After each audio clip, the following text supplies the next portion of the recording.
গতকালকে মাননীয় আদালতের একটা সিদ্ধান্ত, যেখানে বাগেরহাটের একটা কনস্টিটিউয়েন্সির, যেটা আমরা ওদের ছিল অতীতে 4টা ছিল, সেখান থেকে 3টা নির্বাচন কমিশন নির্ধারণ করে গেজেট করেছিল। সেই 3টা কনস্টিটিউয়েন্সি যে সিদ্ধান্ত, ওটাকে বাতিল করে 4টাই পুনর্বহাল করা হয়েছে। এ ব্যাপারে আপনারা জানতে চেয়েছিলেন যে আমাদের অবস্থানটা কি।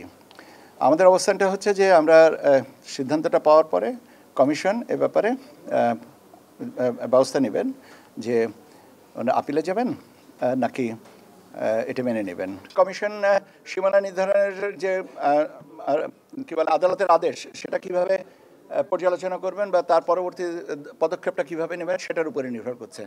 তবে সে পর্যন্ত একটু অপেক্ষা করি, কেন আজকেরটাও যেমন আমি বাগেরহাটেরটা কথা বললাম, তো যে আমরা সার্টিফাইড কপি না পাওয়া পর্যন্ত তো এই ব্যাপারে কমিশন সিদ্ধান্ত, কেন ওনাদেরও তো অবজারভেশনগুলো বুঝতে হবে, কী অবজারভেশনের বেসিসে এটা দেওয়া হচ্ছে, সেই অবজারভেশনটুকু অন্তত আমাদের জানার পরেই আর কি সিদ্ধান্ত নেওয়া হবে।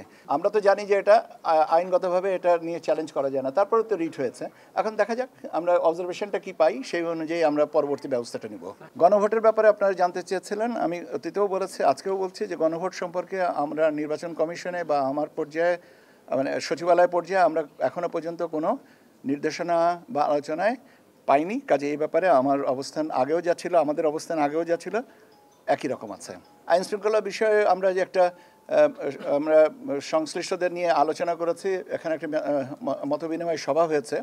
সে সভায় আমরা বেশ কিছু সিদ্ধান্ত নেওয়া হয়েছে। সেই সিদ্ধান্তের আলোকে যে যার জায়গাটা তৈরি করবেন, এবং আমরা এই মাসের শেষের দিকে লাস্ট উইক আমরা আরেকটা মিটিং করব যে ওই অগ্রগতিগুলো কী হলো সেটার স্টক টেকিংয়ের জন্যে।